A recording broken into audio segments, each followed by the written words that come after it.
Good morning mga idol. Ngayong araw ay Monday, December 1. Yan. Marami kong nababasa sa comment nung nakaraan pa, mga nakalipas na araw, marami kong nababasa sa comment na ang kaya lang daw ng LTO hulihin ay mga motor. Ay mga maliliit na sasakyan, motorcycle, tricycle.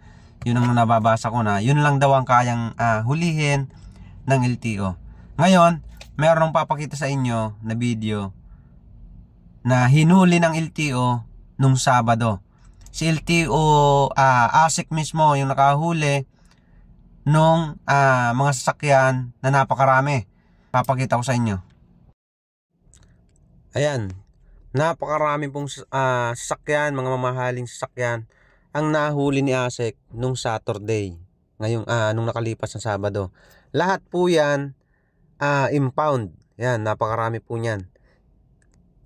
O yan, mga mamahalin po lahat ng sasakyan na yan na nahuli ni LTO ASIC.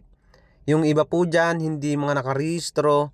Yung iba naman, yung mga driver ay walang lisensya. Okay, no license yung iba unregistered.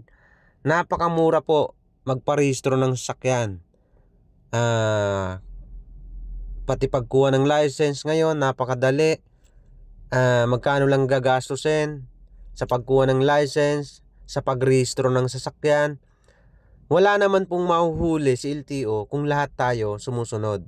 Okay, walang lumalabag sa batas, lahat ng sasakyan nakarehistro, wala pong mahuhuli yung LTO. Dahil nahuli ka, ngayon ang sisisihin mo naman si LTO.